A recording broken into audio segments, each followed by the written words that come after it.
कि तुमने किसी बटन पे क्लिक करना था, तुमने क्या यूज किया, driver dot find element dot click, नहीं चला, एरर भी नहीं दिया, काम तो नहीं हुआ तुम्हारा, तब तुम क्या करोगे। अब ऐसा मत करने लगना कि driver dot find element dot click किया और वो दे रहा है error no such element exception, तुम कहो चलो एक्शंस लगाते हैं, अरे तुम्हारा एक्स बात ही गलत है, तब तो आ रहा है नो सच एलिमेंट एक्सेप्शन, तो चाहे एक्शंस यूज करो चाहे जो यूज करो उससे फर्क नहीं पड़ेगा। मतलब तुम्हारा वेब एक्स बात क्या है, बिल्कुल परफेक्ट है, कहीं कोई कमी नहीं है, बावजूद इसके तुम्हारे साथ ऐसा हो रहा है कि वो लाइन चल रही है, एरर भी नहीं दे रही है, लेकिन उसकी वजह से क्लिक होना चाहिए था, वो क्लिक नहीं हुआ। तो जब वेब एलिमेंट का क्लिक नहीं चला तो क्या ट्राई करोगे, एक्शंस का, एक्शंस वाला नहीं चला तो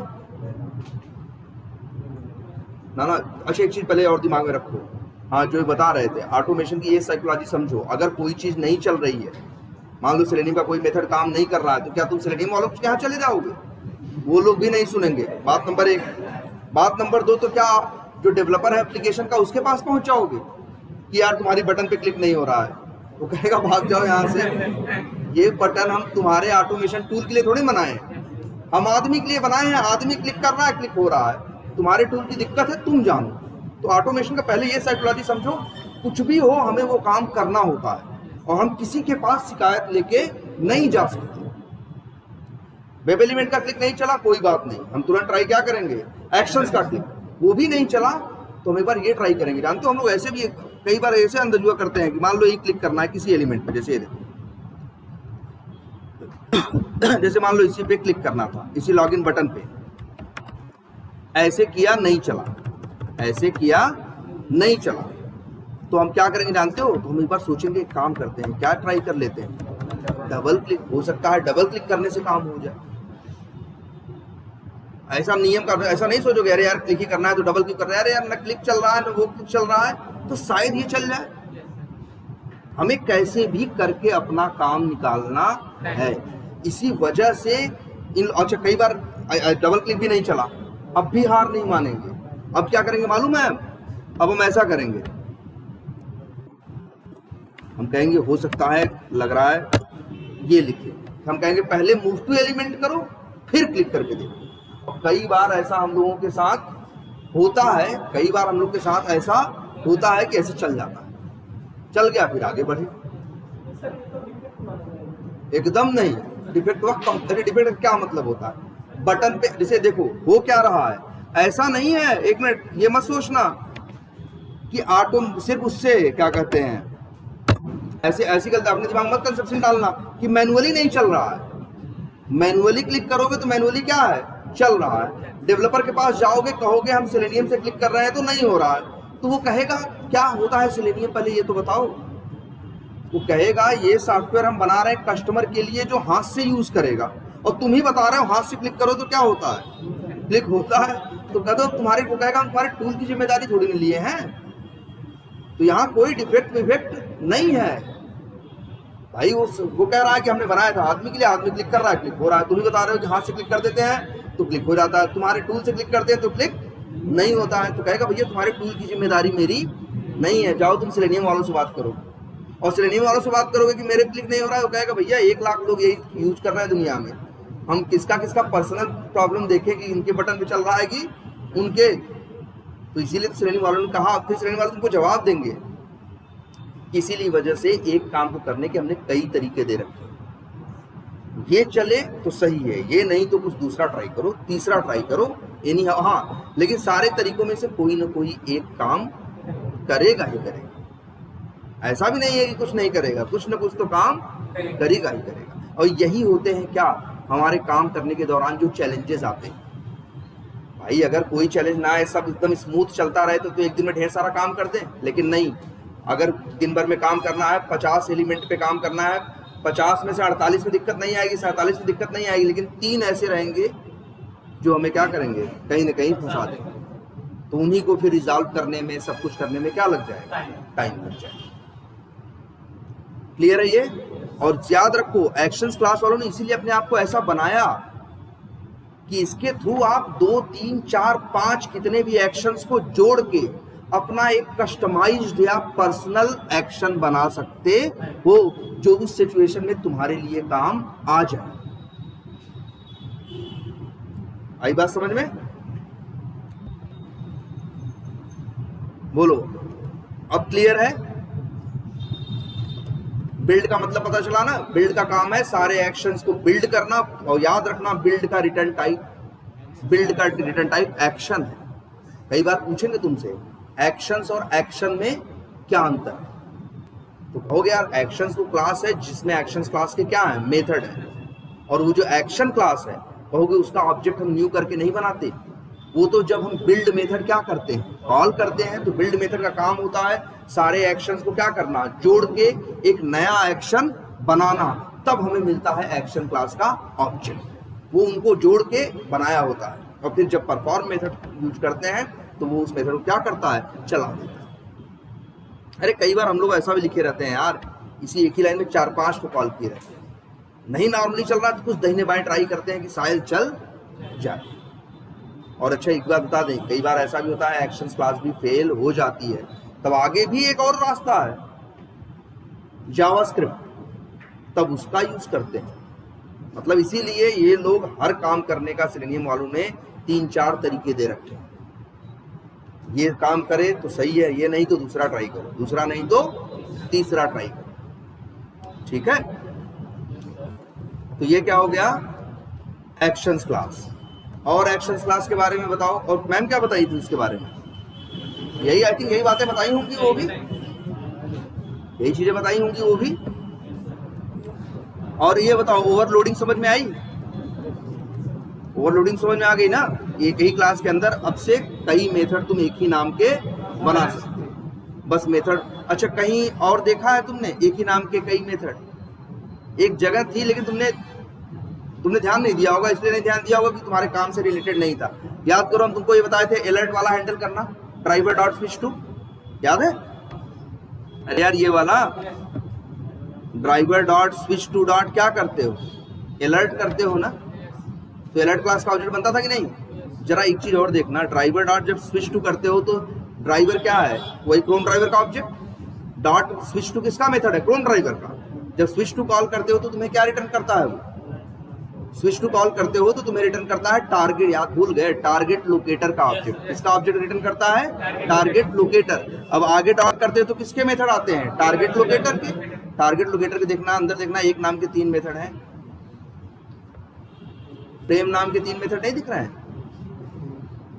एक फ्रेम में क्या पैरामीटर मांग रहा है, इंट, एक में क्या मांग रहा है, स्ट्रिंग, और एक में क्या मांग रहा है, वेरिएबल। ये भी तो ओवरलोडिंग है कि टारगेट लोकेटर क्लास के अंदर उन्होंने फ्रेम नाम के कितने मेथड बनाए, 3, एक इंट पैरामीटर के साथ, दूसरा स्ट्रिंग पैरामीटर के साथ, और तीसरा वेरिएबल के साथ। और तीनों ओवरलोडिंग होगी क्योंकि तीनों के पैरामीटर में अंतर है।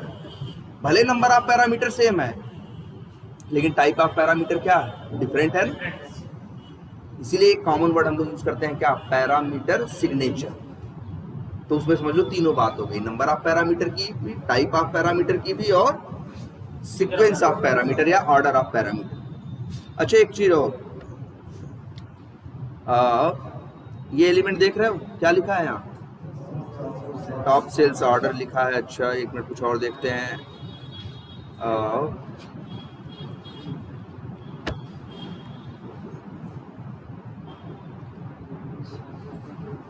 यहाँ क्या लिखा है, सर्च फॉर।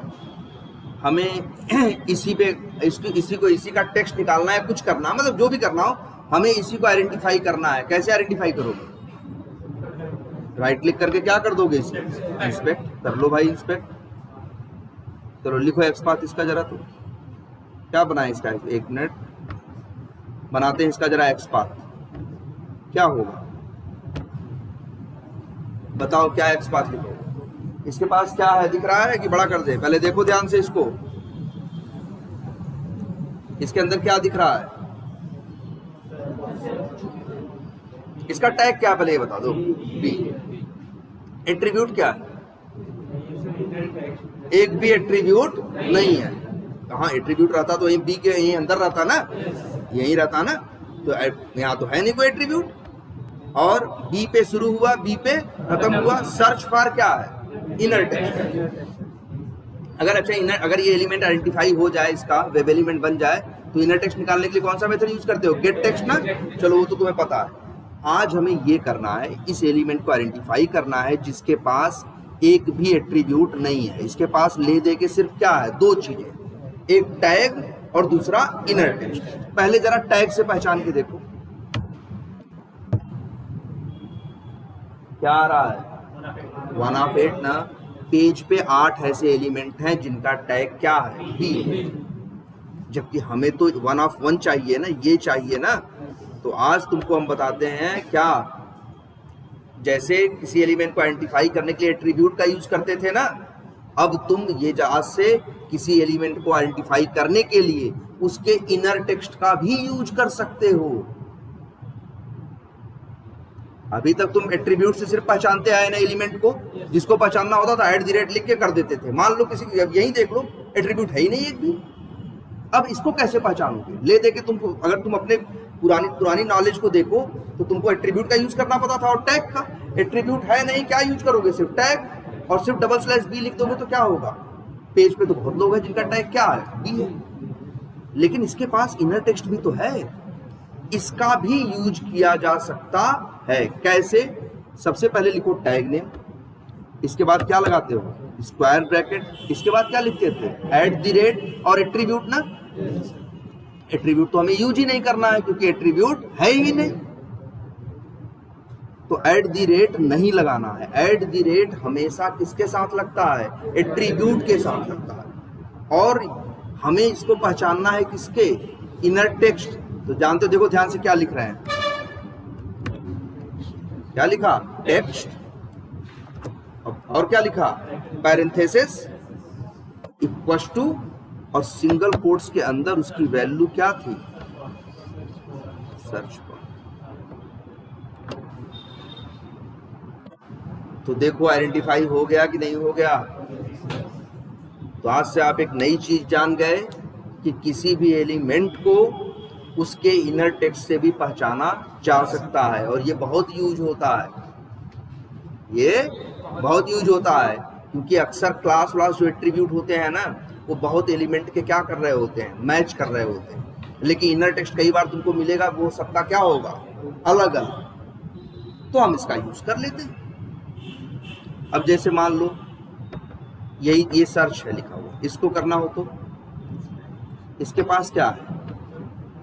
स्पैन इसका टैग है, क्लास एट्रीब्यूट है, और इनर टेक्स्ट क्या है? सर्च है।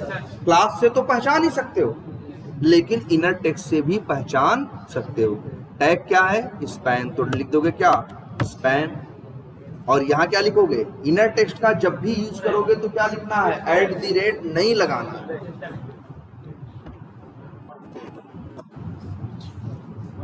वन ऑफ 2 भले आया, लेकिन पहचाना कि नहीं पहचाना? भाई 2 ऐसे होंगे जहां पे क्या लिखा होगा? 2 ऐसे स्पैन होंगे जिनका टेक्स्ट क्या, इनर टेक्स्ट क्या होगा? सर्च। इसीलिए दिखा रहा है क्या? 1 ऑफ 2। बस अभी देखो, और अच्छा टेक्स्ट क्या है? यहां पे ये जो टेक्स्ट है क्या है? टेक्स्ट को कभी एट्रीब्यूट मत बोलना, टेक्स्ट कोई एट्रीब्यूट नहीं है। फिर क्या है टेक्स्ट? टेक्स्ट के आगे क्या लिखा है? ब्रैकेट ना। जरा याद करो, ब्रैकेट तुम अक्सर कहां देखते हो? किसके आगे ब्रैकेट लगता है? मेथड के आगे। जब मेथड बनाते हो तो मेथड के आगे ब्रैकेट रहता है कि नहीं रहता? तो याद रखना, इस टेक्स्ट, ये टेक्स्ट है, इसको क्या बोलोगे? मेथड नहीं। मेथड का ही समझ लो छोटा भाई होता है, या बड़ा भाई समझो, बाद में इसके बारे में जावास्क्रिप्ट में ज्यादा क्लियर बताएंगे, जिसको बोलते हैं क्या? फंक्शन। क्या बोलते हैं? फंक्शन। तो तुमसे पूछेंगे टेक्स्ट क्या है, तो कहोगे टेक्स्ट एक फंक्शन है। तो याद रखना, और दुनिया में कोई भी लैंग्वेज हो, मेथड हो चाहे फंक्शन, उनके आगे ब्रैकेट जरूर लगता है। और याद रखना, ये एट्रीब्यूट नहीं है, ये गलती मत करना। और दूसरा, इसके पहले @ लगाने की गलती मत करना। @ लगा दोगे तो सब उड़गोबर हो जाएगा। देख रहे हो? अब ये काम नहीं करेगा। अच्छा, ये गो टू एडवांस सर्च लिखा है, इसको आइडेंटिफाई करना हो कैसे करोगे? भाई देखो href है, और क्या है? ऑन क्लिक है। अरे सारी दुनियादारी छोड़ो, इनर टेक्स्ट भी तो है, तो इससे पहचान लो ना। हम लोग लोग तो अक्सर लिंक को पहचानना होता है तो यही यूज करते हैं। ए लिखा, टेक्स्ट ब्रैकेट, हो गया ना। बहुत यूज होता है, ये भी आपको बता दे रहे हैं, बहुत यूज होता है। जैसे पता चला, अरे बहुतों के लिए, जैसे ये फिल्टर लिखा है, इसको पहचानना हो, क्या करोगे? राइट क्लिक करो, इंस्पेक्ट करो, क्या है इसके पास, देखें टैग क्या है, फॉन्ट है, साइज क्या है 2 है, और इनर टेक्स्ट क्या है, फिल्टर से। तो चलो इसी से पहचान लें। कैसे लिखेंगे? टैग की जगह क्या लिख लेंगे, फॉन्ट, और टेक्स्ट की जगह लिख देंगे क्या, जो वहां से उसका इनर टेक्स्ट क्या किया। हो गया ना। तो अब से एक चीज और जान गए आप लोग, इनर टेक्स्ट का यूज करना। ठीक है, तो पहले क्या क्या यूज करते थे आप? वही बेसिक सिंटैक्स यूज करते थे, एट्रीब्यूट वाला, और ज्यादा से ज्यादा इंडेक्सिंग यूज कर लेते थे। अब आज आप क्या जानते हैं, इसका सिंटैक्स लिख दे कहीं। वैसे ये तो याद ही रहेगा, कोई मुश्किल तो है नहीं, लेकिन सिंटैक्स ऐसा होता है, डबल स्लैश क्या, टैग नेम, स्क्वायर ब्रैकेट में क्या, टेक्स्ट इक्वल्स टू, और फिर यहां टैग नेम तो बदल सकता है एलिमेंट्स का, इनर टेक्स्ट भी बदल सकता है, लेकिन ये अक्षर बदलेगा नहीं। अगर इनर टेक्स्ट यूज करना है तो आपको टेक्स्ट फंक्शन का ही यूज करना है, कुछ दूसरा यूज नहीं करना। हो गया क्लियर? अच्छा, एक चीज एक और तब हमको यहां बताते हैं, जरा ये बताओ।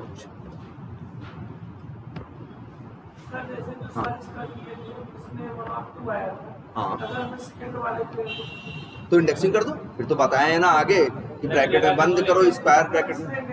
हाँ यार देखो, इंडेक्सिंग जो है वो बाहर की चीज है, जो अपना एक्सपाथ लिखना है लिख लो, फिर पूरे को क्या करते हैं, इंडेक्सिंग करनी होती है तो क्या करते हैं, पूरे को इस तरह से ब्रैकेट में बंद करके फिर यहाँ पे 1 2 3 जो देना है दे सकते हैं। अब अंदर तुम इनर टेक्स्ट का यूज करो, एट्रीब्यूट का यूज करो, इससे इसको कोई मतलब नहीं है। अच्छा, अब एक छोटी सी ये बताओ, चलो एक इमेज है ना, ये प्लस वाली इमेज दिख रही है सबको बढ़िया से, और इसके पास एट्रीब्यूट दिख रहा है। कौन सा एट्रीब्यूट है? एल्ट है। पहचाना जाएगा एल्ट से। चलो कैसे को पहचाने इसको? अब इसके साथ इनर टेक्स्ट यूज नहीं होगा क्योंकि इसके पास इनर टेक्स्ट नहीं है। अरे यार, टेक्स्ट किसके साथ यूज करोगे? जब इनर टेक्स्ट का यूज करना होगा तब। अब एक चीज ये देखो, डबल स्लैश टैग क्या था, IMG @ क्या लिखे, क्या नाम था, एल्ट इक्वल्स टू। सही है ना, बढ़िया है। लेकिन अब हम यही थोड़ा सा ट्विस्ट है। ट्विस्ट ये है कि अगर मान लो हम स्क्रिप्ट ऐसे बना दिए आज, क्योंकि आज देखे और उसका एट्रीब्यूट क्या था, एल्ट की वैल्यू ये थी, तो हमने एक्सपाथ क्या किया, बना दिया, चल गया। लेकिन इस एप्लीकेशन में एक छोटी सी बात है। क्या है? मान लो ऐसा है कि आज एल्ट की वैल्यू क्या है, क्रिएट ऑर्गेनाइजेशन डॉट है। 2 दिन बाद एप्लीकेशन खोल के देखा तो एल्ट की वैल्यू थी क्रिएट ऑर्गेनाइजेशन से। 2 दिन बाद गए फिर देखा तो क्रिएट ऑर्गेनाइजेशन 5-6 वर्ड। मतलब मेरा क्या कहने का मतलब है? मेरा कहने का मतलब है क्रिएट ऑर्गेनाइजेशन, जो एल्ट एट्रीब्यूट की वैल्यू क्रिएट ऑर्गेनाइजेशन डॉट है, वो कोई फिक्स नहीं है, वो बदल रही है।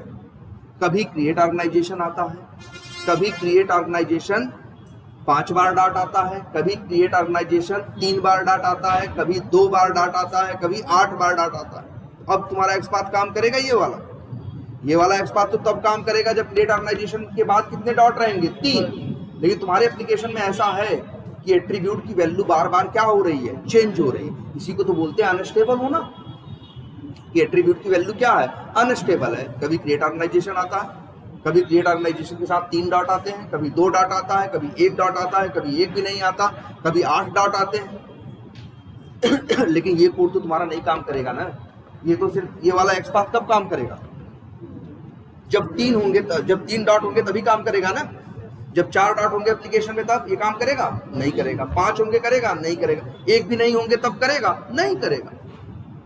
तो काम कब करेगा? जब 3 डॉट होंगे। तो बताओ ये इस तरह से एक्स पाथ तब लिखोगे?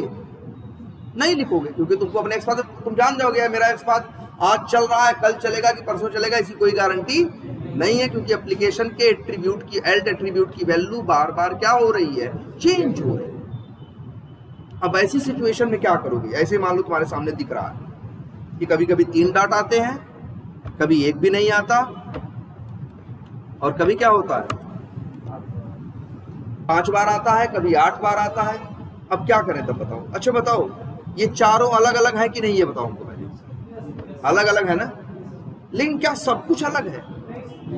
कुछ हिस्सा फिक्स है। अगर इन चारों में देखें तो एक पैटर्न समझ में आता है हमें कि यार ठीक है, किसी में 3 डॉट है, किसी में एक भी नहीं है, किसी में 5 है, किसी में 8 है, लेकिन क्रिएट ऑर्गेनाइजेशन इतना वर्ड क्या है? फिक्स है ना। इतना वर्ड क्या है? फिक्स है ना। तो अब देखो इसको कैसे लिखते हैं। इसका एक्स पाथ लगाना डबल स्लैश सॉरी क्या IMG। अब यहां देखो, बताओ चारों कंडीशन में एक्स एट्रीब्यूट की वैल्यू क्या है? अलग अलग। लेकिन क्या ऐसा है जो चारों में चारों बार क्या ऐसा ही कंटेन करता है जो हमेशा कंटेन करता है? कंटेन करना मतलब रखना, हमेशा अपने पास क्या रखता है? Create organisation. बाकी चीजें क्या हो सकती हैं? बदल सकती हैं। तो अब ऐसी सिचुएशन में इसी एक्स पाथ का एक और फंक्शन है जिसका नाम है कंटेन्स। वो उससे मत कंफ्यूज होना, जो कंटेन्स बताया था वहां पे स्ट्रिंग क्लास का मेथड, ये वो नहीं है। ये एक्स पाथ का एक फंक्शन है, नाम क्या है? कंटेन्स। अब क्या लगा? फंक्शन है तो क्या लगेगा? ब्रैकेट। अच्छा फंक्शन ब्रैकेट क्यों लगाते हैं? फंक्शन या मेथड अपने पास ब्रैकेट क्यों रखते हैं? क्योंकि उनको रखना पड़ता है पैरामीटर। तो पैरामीटर रखने के लिए कुछ होना चाहिए ना, इसीलिए फंक्शन या मेथड में हमेशा क्या होते हैं? तो अब ये देखो कंटेन्स लिखोगे। अब यहां पे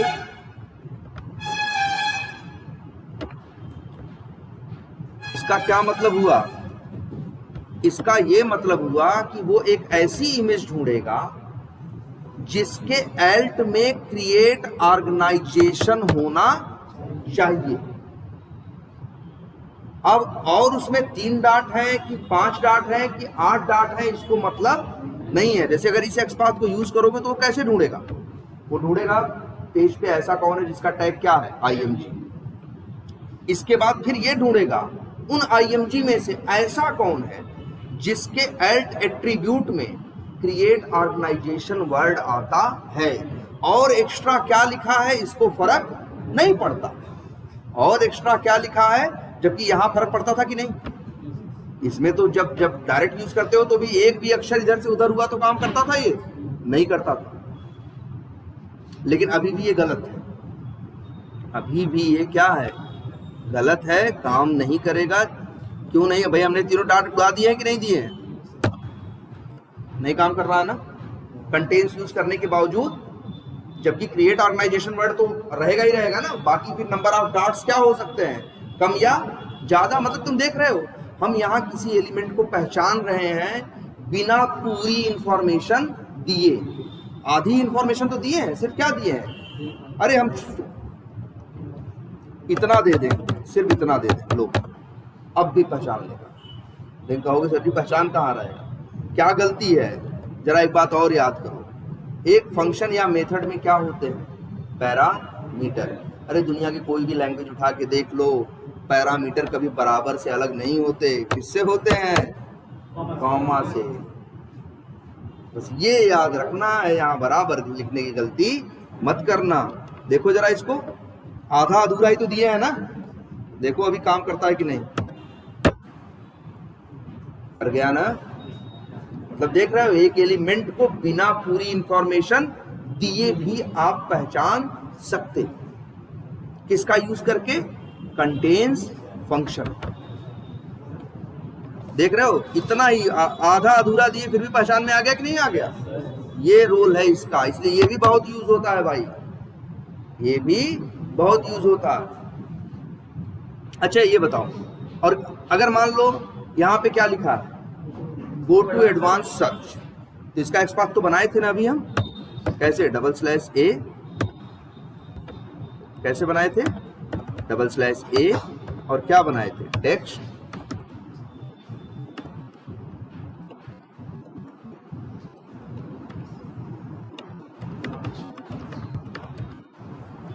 पहचान रहा है ना। लेकिन अब एज्यूम करो, अब क्या करो, एज्यूम करो या मानो कि मानो इसका टेक्स्ट कभी कभी गो टू एडवांस सर्च आता है, कभी कभी आता है गो टू एडवांस फाइंड, कभी आता है गो टू एडवांस XYZ, कभी कभी आता है गो टू एडवांस ABCD। तो बताओ इसका टेक्स्ट बार बार क्या हो रहा है, बदल रहा है ना, तब तो ये एक्स पाथ हमेशा काम नहीं करेगा। तो यहां भी कंटेन्स ही का यूज करोगे। जब तुम कोई एट्रीब्यूट की वैल्यू हो या इनर टेक्स्ट की वैल्यू हो, उसमें कुछ वर्ड फिक्स हो और कुछ वर्ड बार बार क्या हो रहा हो, चेंज हो रहा हो, तो उस फिक्स वर्ड का यूज करके भी आप पहचान, अब देखो ऐसे तो नहीं पहचान पा रहे हो ना, लेकिन क्या यूज कर दो यहाँ पे, कंटेन्स। देवलिंग का देख लो कैसे करते हैं, क्या लिखे, कंटेन्स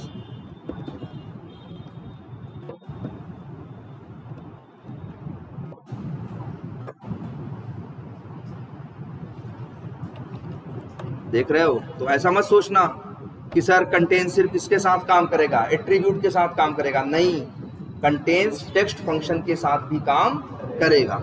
और ये तो तुम्हें पता है, टेक्स्ट फंक्शन जहां भी आता है बिना एट्री, बिना एट दी रेट के आता है, और हम ये कामा तो रहेगा, तो ये भी बड़े काम का है। जैसे एक एक्स पाथ और बना लेते हैं, जैसे तुमको दिखाएं, एक प्रॉब्लम है यहाँ पे, आई थिंक होम पेज पे ही वो प्रॉब्लम थी। हाँ लो जरा इसको पहचान के दिखाओ, इसको क्या लिखा है, B top sales order, tag क्या है, बी है और कुछ तो है नहीं, ले दे के इसके पास क्या है, इनर टेक्स्ट है। इनर टेक्स्ट क्या है बताओ, इनर टेक्स्ट क्या है, टॉप सेल्स ऑर्डर ना भाई, एंड NBSP के आंख से दिखाई नहीं दे रहा है, and NBSP semicolon top sales order लिखा है ना, पूरा बोलो ना, क्या बताएं भाई, यहाँ ये वाला ब्रैकेट खत्म हुआ है, यहाँ ये बीच में जो बचा सब किसका होता है, इनर टेक्स्ट का। लेकिन हाँ अब इनर टेक्स्ट में एक बात और जान लो भाई, ये एंड NBSP लिखा तो है लेकिन यहाँ दिख रहा है, तो आज से सब लोग जान लो, HTML में एंड NBSP का मतलब होता है स्पेस। कहोगे कैसे, एक काम करो, यहाँ एक बार डबल क्लिक मारो,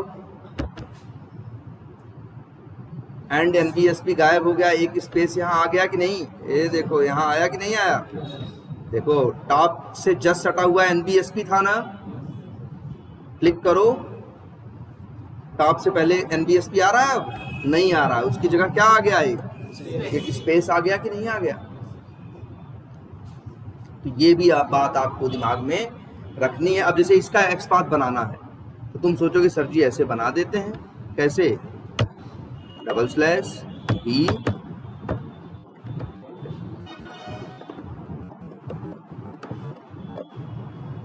काम किया।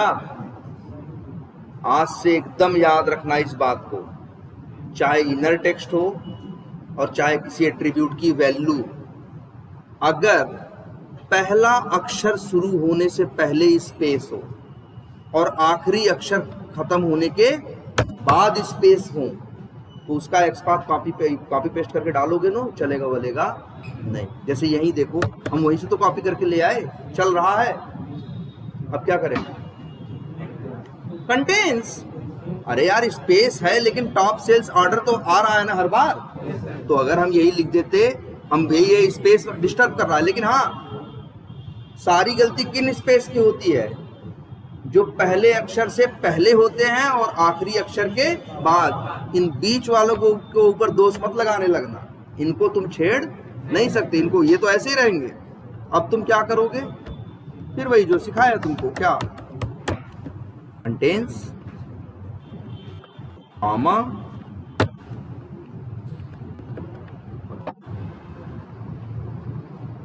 अब ये काम कर रहा है कि नहीं कर रहा, तो याद रखना इस बात को, ये सब ट्रिक्स हैं, कि जैसे कहीं भी जब काम करना है किसी एलिमेंट किसी एट्रीब्यूट की वैल्यू में या किसी के इनर टेक्स्ट में, अगर पहले लेटर से पहले स्पेस है और आखिरी लेटर के बाद स्पेस है तो उनको कभी कॉपी करके ले मत जाना, ले जाओगे वो काम नहीं करेंगे। तो उनको यूज नहीं करना है, लेकिन उनको यूज नहीं करोगे तो भी काम नहीं करेगा। जैसे अगर बराबर लगा दें, क्योंकि बराबर लगाते हो तो एग्जैक्ट मैच करता है कि नहीं करता है, तो यहां काम कौन आता है, कंटेन्स। क्लियर है ये? तो कंटेन्स है और क्या है, इनर टेक्स्ट। ठीक है, तो चलो आज इतना ही रखते हैं। ठीक है, तो लेकिन आप